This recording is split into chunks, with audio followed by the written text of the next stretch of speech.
Les Dogons sont un peuple très important, non pas simplement pour les Africains de l'Afrique noire subsaharienne, mais pour le monde entier, parce qu'ils nous permettent de nous faire une idée très nette du niveau de connaissance que l'on a peut-être perdu en ne prenant pas toutes les dispositions, justement, pour conserver des éléments clés de la tradition orale. Prenons le cas de la manière dont les Dogons construisent leur village.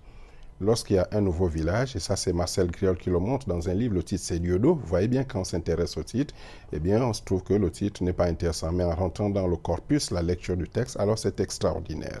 Eh bien, les Dogons s'arrangent à construire toujours une première case qui est centrale.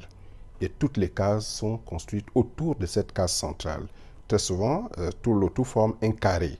Et chacun sait en science que le cercle peut être inscrit dans un carré. Mais pourquoi cela? C'est simplement parce que les Dogons ont conscience. Il ne faut pas oublier qu'ils ont une cérémonie qu'on appelle la cérémonie du Sigui, qui se déroule tous les 60 ans, le lever héliaque de Sirius. Ce qui nous intéresse, Elias, ici, c'est le soleil.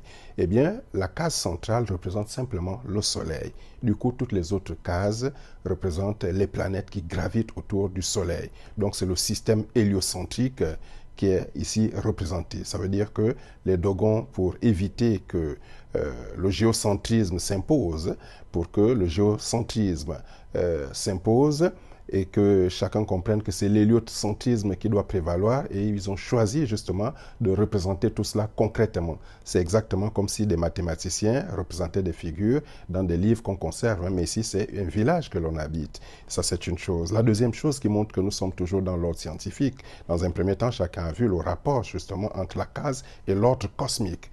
Le dernier volet que je vais tout trouver, nous sommes dans l'ordre scientifique, c'est que c'est dans le village qu'il y a un lieu précis où on construit le grenier. Or, dans le grenier, on garde les graines de fonio.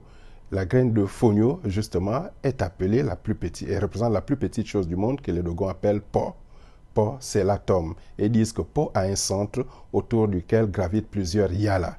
Et donc, on comprend, ça signifie que Po, c'est simplement l'atome. Les yala, ce sont les électrons. Et ils parlent généralement, justement, du tourbillonnement, justement, de l'électron, mais l'électron, donc Po, chez eux, tourne à un mouvement spiralé. Et c'est incroyable, parce que les scientifiques modernes ont montré que, justement, l'atome n'avait pas un mouvement circulaire, mais un mouvement elliptique. Les Dogons le disent très clairement. La construction de la case et de tout ce qui va avec, là, une case centrale, les cases autour, mais aussi, justement, le grenier, c'est incroyable. C'est le système du monde, c'est aussi la connaissance scientifique.